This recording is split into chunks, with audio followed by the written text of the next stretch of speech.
그가 낮추시리. 우리가 낮아지면 그가 높이시리.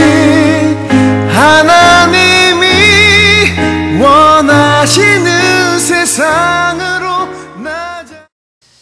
목사는 설교를 할 때 여러분에게 하는 게 아니라 제일 먼저 저에게 먼저 합니다. 저에게 하면 제가 찔려서 견딜 수가 없습니다. 그 말씀대로 내가 사느냐? 못 삽니다. 못 살고 있음에도 불구하고 하나님의 긍휼로 그 말씀을 증거할 뿐입니다. 솔직한 마음은 설교하는 제 자신마저도 부끄럽게 짝이 없고 또 애통할 수밖에 없는 마음으로 이 자리에 설 수밖에 없음을 고백합니다. 성경대로 살지도 못하고 또 온전히 하나님 앞에 깨끗하게 살지도 못하는 자임에도 불구하고 게다가 도무지 부끄러워서 설 수 없는 마음으로 하나님 앞에 감히 하나님의 말씀을 들고 여러분이 나갈 수도 없다는 그런 마음으로 죄인 중에 괴수로서 이 자리에 선 것뿐입니다. 사실은 기독교가 무엇입니까? 기독교는 끊임없이 죄인 중에 괴수임을 고백하고 나아가는 밖에는 허락된 것이 없을 뿐입니다. 우리는 이 기독교가 얼마나 오해되어지고 또 잘못 가르쳐진지 모릅니다. 기독교는 마치 뭔가를 이루고 뭔가를 쟁취하고 뭔가 멋있고 화려하고 아름다운 것을 만드는 것이 다라고 이야기를 합니다. 그래서 목표를 지점을 하고 1000명이다 5000명이다 내가 교회를 가서 10,000명 만들겠다라는 그런 목표를 가지고 나아가는 것이 아니라 여전히 더럽고 추한 인간이 하나님의 말씀을 전할 수도 없는 자들이 하나님의 은혜를 입어 오늘도 감당했을 뿐입니다 라고 고백하는 것이 기독교이라는 것입니다. 그런 의미에서 오늘 애통하는 자라는 제목으로 이 강단에 서니 더없이 두렵고 떨리는 마음으로 여러분 앞에 섰을 뿐입니다. 결국 기독교가 뭡니까? 만사형통 기독교가 아닙니다. 소원성취 기독교가 아닙니다. 일치월장으로 성장하는 것도 교회가 아닙니다. 여전히 기독교는 애통함으로 끝이 나는 것입니다. 그런데 오늘 본문에 보니까 애통함으로 끝이 나는 줄 알았는데 거기에 보니까 애통하는 자는 복이 있나니 그들이 위로를 받을 것이며 위로로 끝이 나게 되어진다는 사실을 성경이 우리에게 가르쳐주고 있습니다. 성경은 구약과 신약으로 나누어져 있는데 구약은 율법입니다. 아니 신약도 율법입니다. 율법밖에 없습니다. 사실 이 율법이 뭡니까? 율법 잘 지켜서 내가 율법 잘 지킨 것을 드러내고 나타내기 위하여 율법을 준 것이 아니라 율법으로 인하여서 나는 여전히 율법 하나도 못 지킵니다. 나는 죄인입니다. 라고 고백할 수밖에 없는 곳으로 가게 하시기 위한 방편으로 하나님이 주신 것이 율법이었습니다. 그러니 율법이 있어야 됩니까? 없어야 됩니까? 율법은 반드시 있어야 했습니다. 왜? 나는 여전히 죄인입니다. 나는 여전히 하나님의 율법을 온전히 지킬 수 없는 거룩하지도 아니하고 가증하며 더럽고 추한 죄인입니다. 라는 것을 고백할 수밖에 없다라는 이야기입니다. 그래서 신약에서는 율법은 우리를 하나님에게 이끄는 몽학선생이라고 말씀하고 있는 것입니다. 그래서 그 죄인으로 죽을 수밖에 없고 아니 죽었던 완전히 죽음 앞에서 벌벌 떨 수밖에 없는 그 애통함 거기에서 예수 그리스도의 위로가 떨어짐으로 완성되어지는 것이 기독교라는 사실입니다. 그러니까 기독교는 만사형통이 도무지 말이 안 되는 이야기죠. 오히려 기독교는 하나님의 위로와 하나님의 위로의 완성으로 인하여 천국이 우리에게 펼쳐져 버리는 얼마나 크고 위대함만이 가능한 곳인지를 우리 성경을 통하여서 깨달을 수가 있는 겁니다. 오늘 저와 여러분은 위로자이신 예수밖에 없다라는 것을 고백함으로 이 땅에서 처절한 애통의 눈물을 흘리는 자로 살 수 있기를 간절히 기대하는 마음으로 오늘 하나님께 하나님의 말씀을 온전히 들을 수 있기를 간절히 소망합니다. 첫 번째로는 애통하는 자입니다. 우리가 애통하는 자가 어떤 삶을 살아가는가? 성경은 계속해서 우리가 애통하는 자임을 우리에게 가르쳐주고 있습니다. 사실 우리는 얼마나 오해하는지 모릅니다. 애통요? 무슨 애통요? 예? 기름통인지 몰라도 저는 애통할 수 없습니다. 기독교는 항상 위로의 종교라고 얘기합니다. 기쁨의 종교라고 얘기합니다. 행복의 종교라고 말합니다. 그래서 교회 이름이 어떻습니까? 제가 교회 이름 얘기하면은 맨날 욕하는 것 같아서 죄송하지만은 행복한 교회가 있죠. 어제 또 앰프를 실으러 강할리 근처로 올라가는데 교회의 간판이 웃음꽃 피는 교회입니다. 그러니까 요새 시대가 웃음꽃이 필 일이 없으니까 그래도 교회에서라도 웃음꽃이 피었으면 좋겠다라는 그런 목사님의 마음이 담긴 간판인 것 같습니다. 웃음꽃이 피어나는 것을 목표로 달려감이 맞다. 그래서 교회에서 맨날 웃음꽃이 피려면 어떻게 해야 되나 고민을 해봤습니다. 그 목사님 어떻게 목회를 할까? 설교를 웃기게 할까? 아니면 윷놀이만 맨날 할까? 그런 생각을 해봤습니다. 우리는 이 땅에서도 행복 전도사라는 이야기를 많이 들어봅니다. 웃음 전도사라는 이야기도 이야기합니다. 게다가 예수님이 우리의 모든 죄를 다 담당하셨으니, 다 가져갔으니 우리는 그저 감사하자. 그리고 기쁨으로 살자. 그래서 우리는 더 이상 눈물 흘릴 일이 없다라고 배워왔습니다. 슬픔이 없는 삶을 꿈꾸면서 또 우리의 애통함과 눈물 많은 인생의 삶을 하나님 앞에 헌금도 해보고 하나님 예배도 해보고 기도도 많이 해보고 하나님 앞에 충성해보면서 하나님께서 보상받는 그 어떤 것으로 누려보자 라고 달려가고 있는 것이 오늘날의 기독교다라고 할 수 있을 것입니다. 그러나 예수님은 오늘날의 기독교, 교회에 이야기하는 것과 정반대의 이야기를 하고 계십니다. 뭡니까? 애통하는 자는 복이 있나니. 분명한 것은 애통하는 자가 복이 있다는 이야기입니다. 사랑하는 성도 여러분, 여러분들 애통하십니까? 뭐 애통할 일이 있어야지. 요새 맨날 잘 되는 거 아닙니까? 요새 우리 교회 집사님들이 부부 생활이 이렇게 행복한 줄 몰랐다. 저거 보기 싫어 죽겠는데 언젠가 내 도장 찍어버릴 건데 이제는 왜 그렇게 아름답고 이쁜지 모르겠다 라는 간증들이 얼마나 많은지 모르겠어요. 애통할 새가 별로 없습니다. 그러나 기독교는 하나님 앞에서의 처절한 죄인임을 고백하는 것. 그래서 나는 애통할 수밖에 없습니다. 하나님 앞에 그래도 죄인이며 그래도 죽을 수밖에 없는 자입니다. 나를 구원하시다니요 감당치 못하겠습니다라는 애통으로 우리의 삶을 하나님께 드리는 것이 기독교라는 사실입니다. 기독교는 바로 거기에서 출발하고 거기로 끝이 납니다. 왜? 바울이 뭐라고 고백합니까? 나는 죄인 중에 괴수다.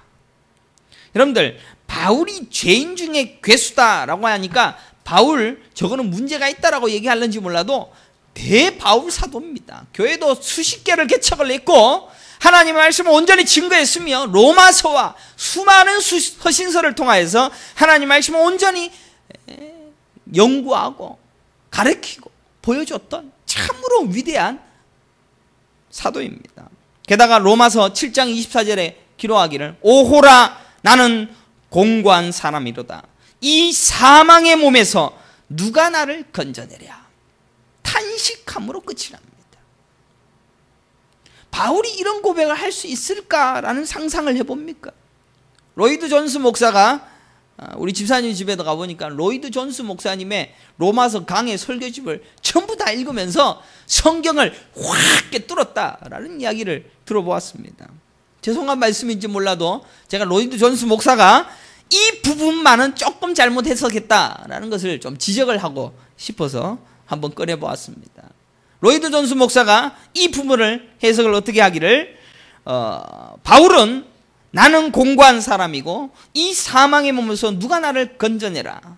사망의 몸에서 누가 나를 건져내라. 여전히 육신의 법을 쫓아가고 있는 이 죄인의 모습이 로마서 7장 24절에 나와 있는 것은 성화가 아직 그에게 온전하게 입혀지지 않았다 라고 결론을 내리게 되어집니다. 로이드 존스 목사는 성화를 아주 중시 여겼습니다. 게다가 성화가 우리에게 조금씩 쌓여가게 되어지는 것이다 라는 것으로 해석을 한 분이 로이드 존스 목사입니다. 물론 틀린 것은 아닙니다.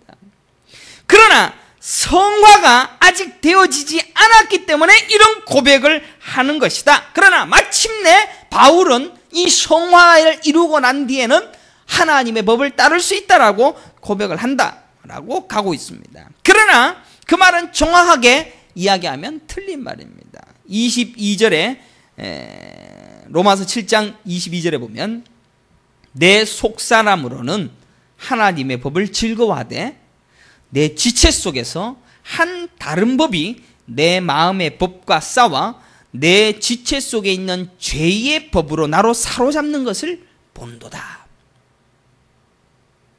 그러니까 지금 바울은 아직 성화가 안 돼서 이 단계에 있는 거고 조금 성장하다 보면 결국은 온전한 모습으로 될 것이다 라고 우리가 보게 될 것입니다. 그러나 성화가 되고 안 되고의 문제가 아닙니다. 사실은 이것이 우리의 실존이라는 이야기입니다. 우리는 여전히 죄 짓습니다. 여러분들 성화가 됩니까? 우리는 여전히 죄 짓습니다. 우리는 여전히 죄 짓고 죄의 법에서 벗어날 수 없는 여전히 죽을 죄인입니다. 예수님이 내 안에 계신다고요? 여러분들 예수님이 내 안에 계시니까 성령 세례 받았으니까 내 아내가 이뻐 보이고 내 남편이 사랑스러워 보이고 어떤 괴로움이 와도 허허 될 수 있다? 예, 됩니다. 그러나 여전히 우리는 판단합니다. 나는 이렇게 되는데 당신은 왜 안 되지요? 나는 이 정도 수준인데 당신은 왜 신앙생활은 그렇게 안 커지요? 여전히 유대인 율법주의자들처럼 예수 그리스도가 없는 자처럼 살아가고 있는 죄인이라는 것입니다. 예수님이 내 안에 있음을 알면서도 여전히 하나님의 법을 기뻐할 수 없는 실존을 가지고 태어났으며 돌이킬 수 없으며 이것이 변화되어질 수 없는 가능성 제로의 인간의 모습이 우리에게 있다라는 이야기입니다. 그래서 바울이 뭐라고 얘기합니까? 사망의 몸이 뭡니까? 시체입니다. 썩은 육신임을 애통해하고 있는 겁니다. 그것이 성화가 되었다라고 해서 되는 것도 아니고 성화 이전도 이후도 아닌 그것이 우리의 벗어날 수 없는 실존이라는 겁니다.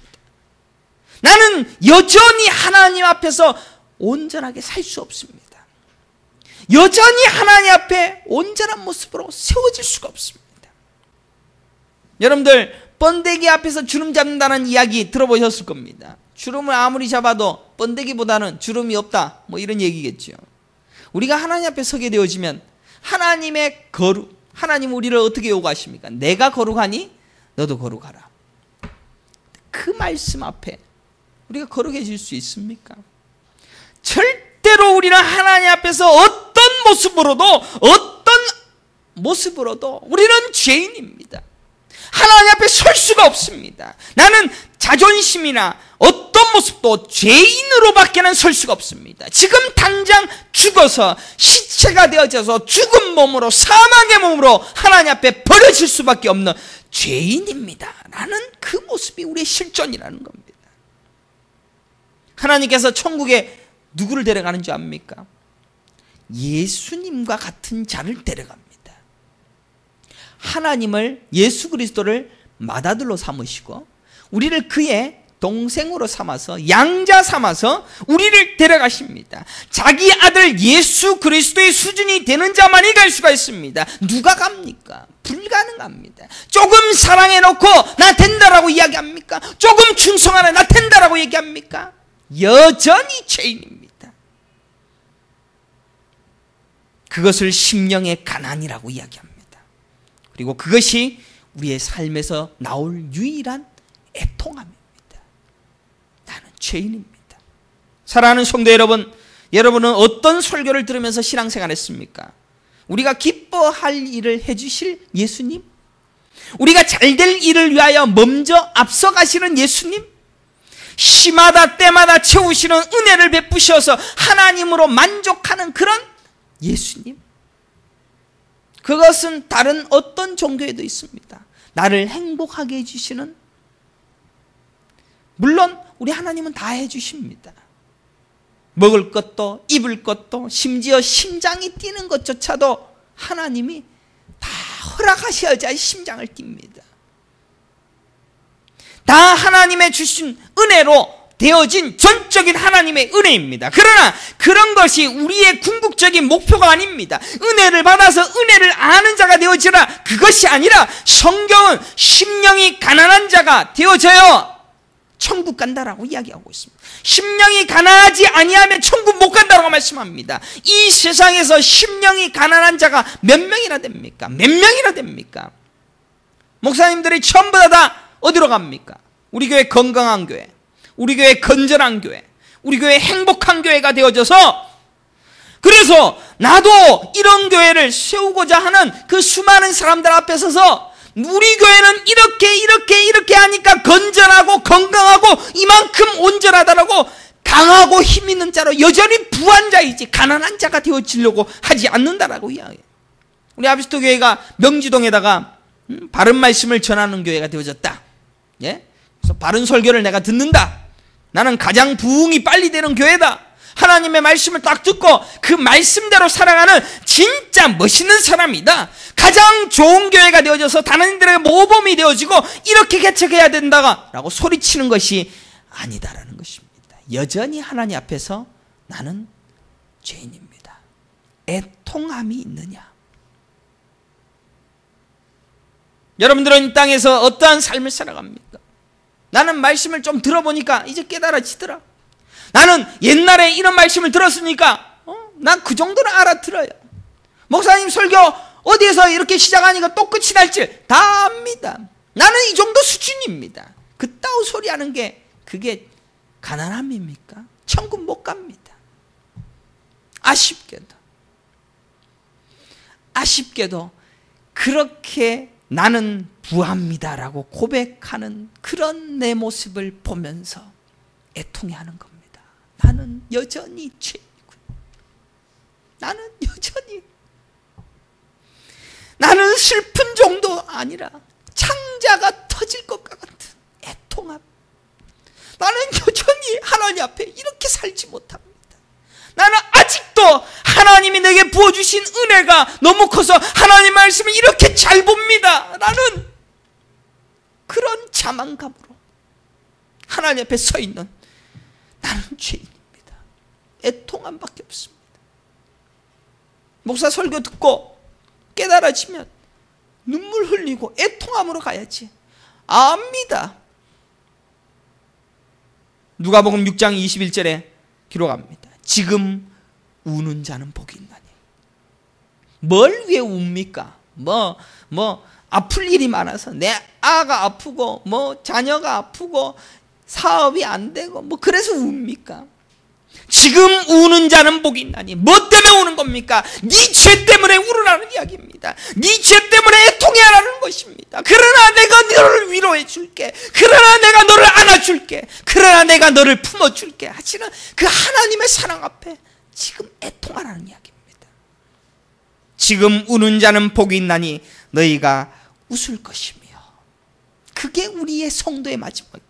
우는 자가 복이 있다라고 하십니다. 무엇 때문에 웁니까? 내 죄 때문에 우는 겁니다. 내 실존 때문에 우는 겁니다. 뭐가 그렇게 신앙생활 잘한다고 소리칩니까? 내가 무슨 교회를 위하여 열심히 한다는 자랑이 나옵니까? 내가 주를 위하여 어떤 일들을 했느냐고 자랑을 하는 것, 그것이 왜 나옵니까? 다 쓰레기인데요.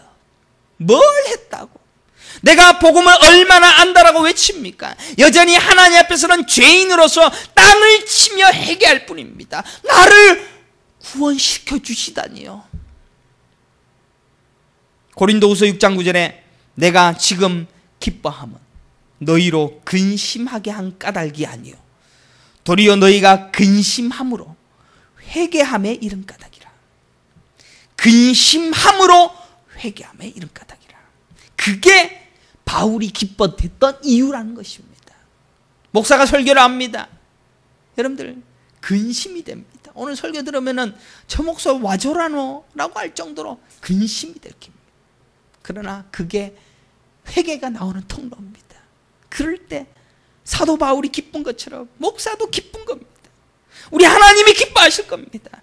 너희가 하나님의 뜻대로 근심하게 된 것은 뭐라고 얘기합니까? 하나님의 뜻대로 근심. 하나님의 뜻이 뭡니까? 근심하는 겁니다. 하나님의 뜻대로 근심하게 된 것은 우리에게서 아무 해도 받지 않게 하려 함이라. 해를 받지 않게 하려 합니다. 근심이 뭡니까? 애통입니다. 그 애통은 반드시 회개함으로 가게 되어져 있습니다. 그리고 그 애통함과 근심함은 하나님의 뜻이다. 하나님의 뜻이 무엇입니까? 하나님의 뜻이 뭡니까? 내가 어떤 목표를 향하여 멋지게 성취하고 하나님의 뜻을 위하여 하나님의 일들을 멋지게 하는 것이 하나님의 뜻입니까? 아닙니다. 하나님의 뜻은 근심함이라. 그래서 내가 어떤 죄인인 가운데 있었는데 그가 나를 구원하셨더라. 하나님, 그러나 나는 아직도 그 구원을 받아들일 수조차 없는 여전히 죄인입니다. 우리는 하나님 앞에서 죄 있는 자로 여전히 낙인 찍히고 여전히 범죄한 자의 애통함으로 나아가는 것이 기독교라는 사실입니다. 이런 설교 어디서 듣겠습니까? 여러분들은 존귀한 자입니다. 사랑받기 위해 태어난 자. 맞습니다. 맞습니다. 우리 예수 그리스도가 십자가의 보혈의 피로 여러분들을 위하여 그 험난한 길을 이루어가며 여러분들은 하나님의 사랑을 받을 자로서 내가 너가 되어줄게. 너가 내 안에 있고 내가 너 안에 있고 우리 안에 예수 그리스도가 계심으로 하나님의 사랑이 임하는 통로가 되게 해주시는 사랑받기 위하여 존재합니다. 그러나 우리의 실존은 죄인입니다. 실제를 알아야 됩니다. 자신의 실존 앞에서 눈물로 자신의 여전한 죄만함에 대하여 확인하고 오라고 애통하는 자는 복이 있나니 위로를 받을 것이요. 에스겔 2장 9절에 보면 내가 보니 보라 한 손이 나를 향하여 펴지고 보라 그 안에서 두루마기 책이 있더라. 그가 그것을 내 앞에 펴시니 그 안팎에 글이 있는데 그 위에 애가와 애곡과 재앙의 말들이 기록되었더라. 하나님께서 구약에 보게 되시면 선지서와 온갖 이야기를 보면 전부 하나님의 진노밖에 없습니다. 하나님이 징계로 다 죽여버릴 거야. 그것밖에 없습니다. 왜? 하나님은 거룩하시기 때문에. 그게 하나님의 말씀입니다. 그 하나님 앞에서 우리는 도무지 우리의 의의를 드러낼 수 없는 애통함으로 가는 것입니다. 계속해서 말씀하시기를 에스겔서 9장 4절에 보면 여호와께서 이르시되 너는 예루살렘 성읍 중에 순행하여 그 가운데서 행하는 모든 가증한 일로 말미암아 탄식하며 우는 자의 이마에 표를 그리라 라고 기록합니다. 사랑하는 성도 여러분, 여러분들은 이 땅 위에 가증한 일, 나의 인생에 가증한 일, 나의 더럽고 추함의 인생에 탄식하며 우는 삶을 살아가고 있습니까? 그들에게 이마에 표를 그리라고 합니다. 가증한 일과 탄식하며 우는 자, 애통하는 자들, 그들에게 표를 하십니다. 그리고 6절에 보면 늙은 자와 젊은 자와 처녀와 어린이와 여자를 다 죽이되 이마에 표 있는 자에게는 가까이 하지 말라. 애통하는 자에게는 가까이 하지 말라. 애통하는 자 죽이지 마. 내 성소에서 시작할지니라. 이마에 표 있는 자 말고는 다 죽일 것입니다. 여전히 우리가 노래합니까? 우리가 행한 일들 노래합니까? 내가 이룬 일들 노래합니까? 내가 알고 있는 것들 자랑합니까? 내가 아직도 하나님의 복음을 받아들여서 내가 하나님 앞에 죄인임을 고백하지 못하는 여전히 죄인임을 하나님 앞에 나타내고 있습니까? 이마에 표 있는 자는 탄식하는 자입니다. 우는 자입니다. 애통하는 자입니다. 여러분의 이마에 표가 있습니까?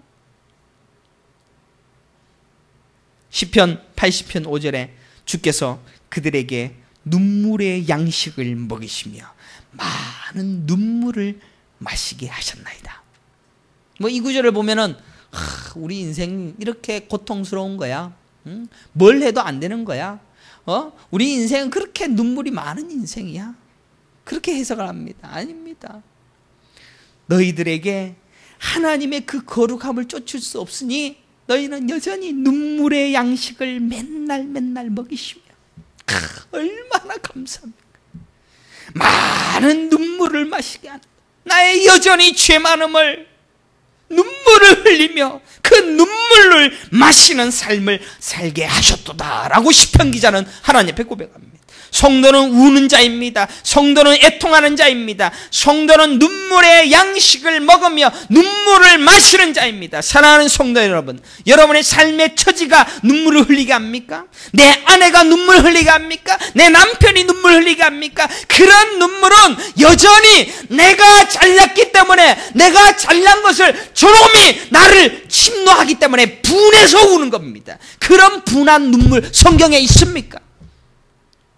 내 아버지가 이혼하고 내 어머니가 나를 힘겹게 하고 내 가족이 돈 띵가 먹고 그런 거 우는 게 성경에 나와 있습니까? 그런 눈물 흘리라고 눈물을 준 것이 아니라 오직 나의 처지에 대한 눈물입니다. 나의 죄 많음의 눈물입니다. 나의 죄된 자, 죽은 몸, 시체, 썩은 몸, 똥의 자리에서 나오는 눈물입니다. 그러면 두 번째로 위로를 받을 것이다 라는 것을 살펴보기로, 애통하는 자는 복이 있나니 위로를 받을 것이요. 그러면 애통이 위로가 뭡니까? 본문은 그 애통을 반드시 위로하실 것이다. 누가? 예수가. 위로하시는 분이 있다라는 말씀입니다. 우리는 이 땅에서 애통하는 자일 것입니다. 매일매일 애통할 것입니다. 그리고 그 애통함을 반드시 위로하시는 분이 계심을 성경은 이야기하고 있습니다. 어제도 성경 공부하면서 이런 얘기를 나눴습니다. 성령 세례 받고 난 다음에 우리에게 나타난 것이 무엇입니까? 라고 질문하니까 여러 가지 대답을 합니다. 눈물이 많이 납니다 라고 얘기합니다. 여러분들, 예수 만나고 난 다음에 눈물이 납니까? 납니까? 저도 중학교 2학년 때 뭐가 그렇게 눈물이 많이 나는지. 근데 그때 한번 울고 난 다음에 지금은 안 울지 않습니까? 왜? 구원받은 은혜가 감사하니까 찬양만 하고 기쁘고, 나는 이제 구원받았다. 죽어야 하는 죄인임을 계속 발각당하는 겁니다. 기독교는 그것 하는 겁니다. 성령 세례받고 구원받았다라고 여전히 죄인 아닙니까? 이만큼 신앙생활의 경력으로 이만큼 자랐으니 뒤를 돌아보면서 내가 쌓아놓은 일들을 찬양하고 자랑하며 나타내는 것, 그것이 기독교라고 생각하십니까? 아닙니다. 나는 달려가고 있지만 아직도 죄인입니다. 그래서 바울이 고백하는 것이 무엇입니까? 바울의 고백을 들어보면 일관성이 있습니다. 한 번만 얘기하는 게 아니라 로마서 8장 24절에 오호라 나는 공고한 사람이로다. 이 사망의 몸에서 누가 나를 건져내라. 사망의 몸이 뭡니까? 시체입니다. 시체. 누가 나를 건져내라. 나의 실존을 정확하게 깨닫는 애통함이 있고 누가 나를 건져내랴라고 간절하게 호소하고 있습니다. 오직 주 예수 그리스도밖에 없다라는 고백입니다. 나를 건지실 분은 오직 예수님 말고는 그 어떤 것도 없다라고 소리치는 겁니다. 그래서 로마서 8장 25절에 보면 우리 주 예수 그리스도로 말미암아 하나님께 감사하리로다. 이게 우리의 마침입니다. 예수 그리스도로 말미암아 감사하리로다. 오호라 나는 공고한 사람이로다. 이 사망의 몸에서 누가 건져내라. 애통함이 있는 가운데 예수 그리스도밖에 없습니다. 그가 나로 구원하여 주십니다 라는 그 마침으로 가는 것이 기독교의 끝입니다. 얼마나 위대한 은혜가 있습니까? 그것은 성화를 이룬 뒤에 말하는 것도 아닙니다. 죽을 날까지 해야 할 우리의 고백입니다. 죽는 그 순간까지 나는 여전히 죄인인데 붙들 분은 예수밖에 없습니다 라는 것으로 끝이 나는 겁니다. 그래서 바울은 바로 그 25절 하반절에 그런즉 내 자신이 마음으로는 하나님의 법을 육신으로는 제 법을 섬기노라 탄식함으로 또 끝이 납니다. 자신의 여전히 예수가 아니고 살 수 없음을 고백하는 전적인 의지 말고는 아무런 고백을 할 수가 없더라는 이야기입니다. 예수 말고는 없더라는 것을 고백함으로 끝이 나는 게 그게 성도의 인생입니다. 누가복음 7장 38절에 어떤 여자가 나옵니다.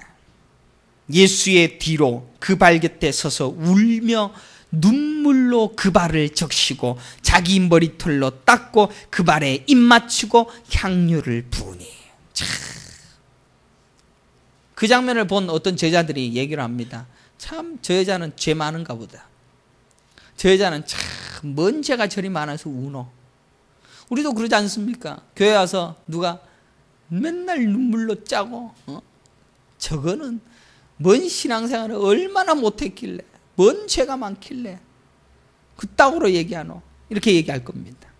죄인인 한 여자가 예수님의 발에 눈물을 흘리며 머리털로 입 맞추고 향유를 붓습니다. 참 죄가 많아서 그런가 보다. 우리는 그럴 겁니다. 저 여자야 죄가 많으니 당연히 그렇게 해야지라고 말할 것입니다. 아닙니다. 사실 우리 자리가 그 자리입니다. 매일매일 주님의 전전에 나와서 예수의 발에 눈물을 흘리며 내 머리털로 그의 발을 씻습니다.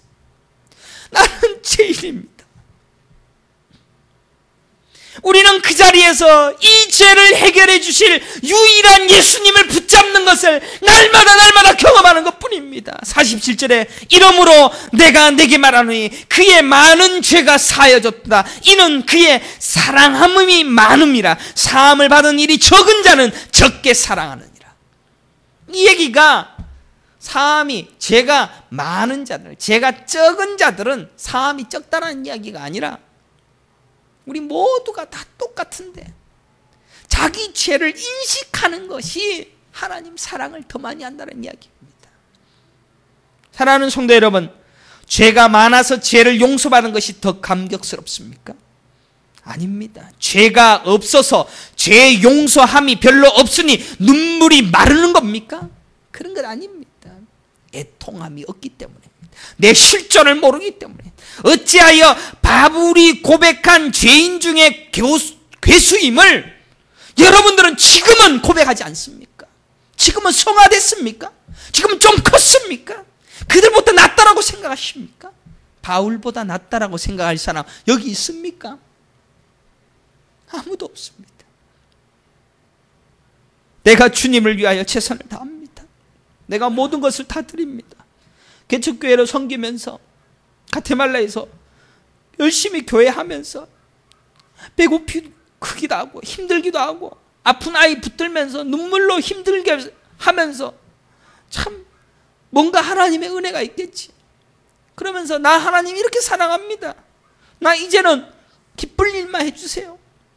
교회를 위하여 죽음까지 내놓는다라고 해서 우리의 그 사랑이 하나님 앞에 값어치가 있는 것이다라고 생각하십니까?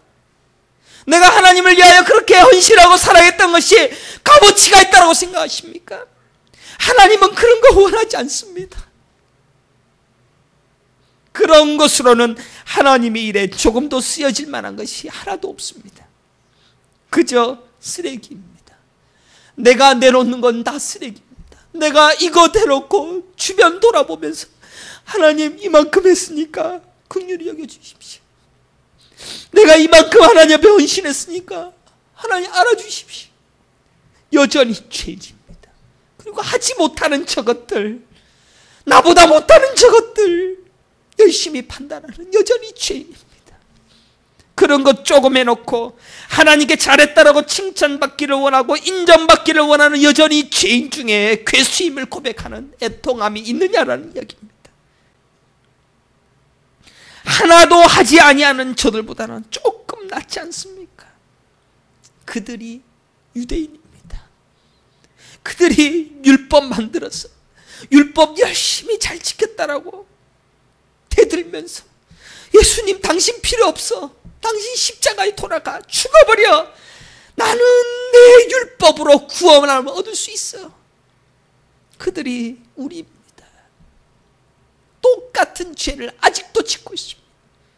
누가복음 18장 10절에 두 사람이 기도하러 성전에 올라가니 하나는 바리새인이요 하나는 세리라. 바리새인은 서서 따로 기도하여 이르되 하나님이여 나는 다른 사람들 토색, 불의, 간음을 하는 자들과 같지 아니하고 이 세리와도 같지 아니함을 감사하나이다. 나는 일회에 2번씩 금식하고 또 소득의 11조를 드리나이다. 그게 우리의 기도입니다. 나는 이렇게 살아가는데, 나는 이렇게 먼 죄가 많아서 이렇게 고통스럽게 살아가는데 하나님 감사합니다. 13절에 기록하기를 세리는 멀리 서서 감히 눈을 들어 하늘을 쳐다보지도 못하고 다만 가슴을 치며 이르되 하나님이여 불쌍히 여기소서 나는 죄인이로소이다.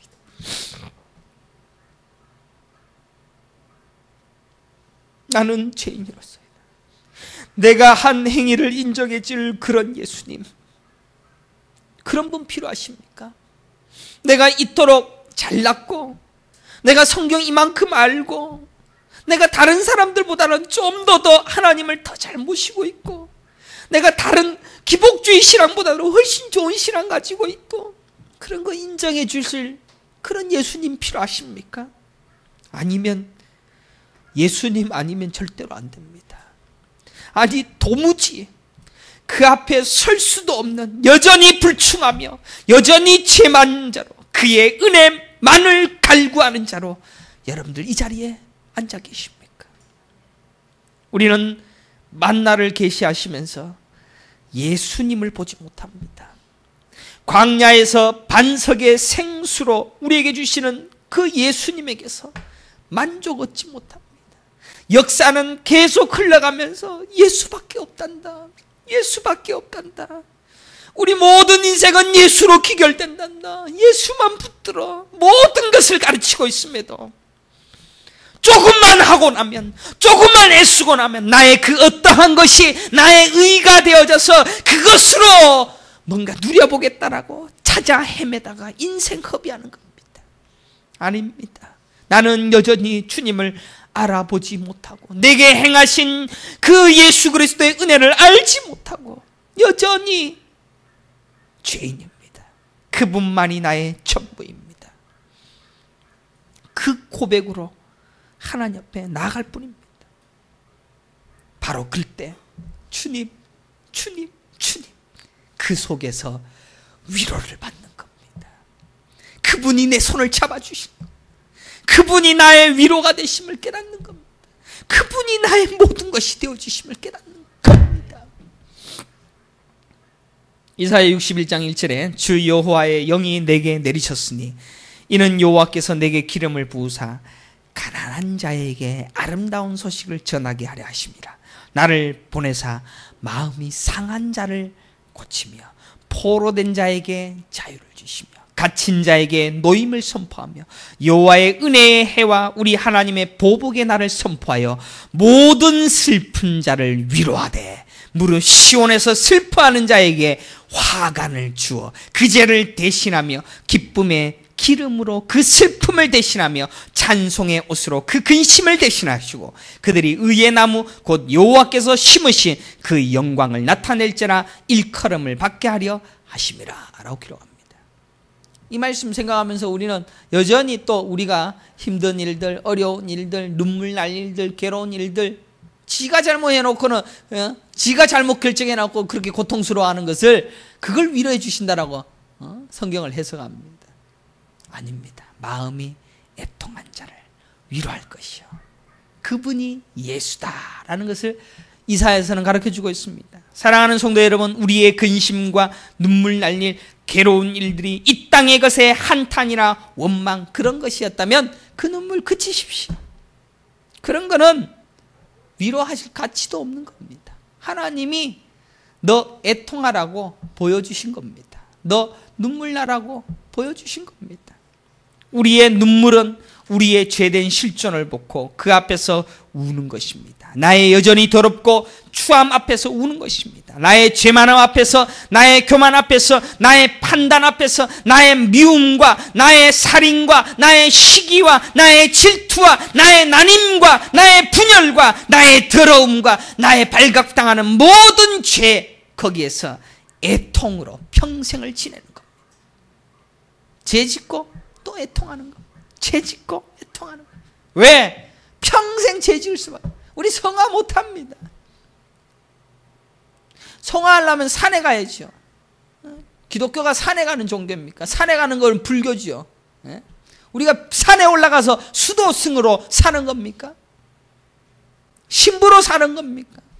이 땅에서 철저히 살아가면서 여전히 판단하고 여전히 시기하고 여전히 질투하고 여전히 미워하고 아유 저거 죽었으면 좋겠다 그러면서 나는 또 죄인, 나는 여전히 할 수 없는 죄인. 그래서 우리에게 말씀하십니다. 애통하는 자는 복이 있나니.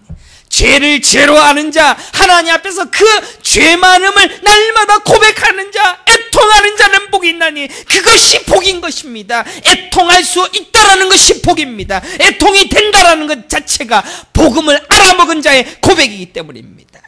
애통이 나오면 신음이 나온다는 자체가 내가 하나님의 자녀가 된 줄을 아는 증거라는 사실입니다. 신음이 나오십니까?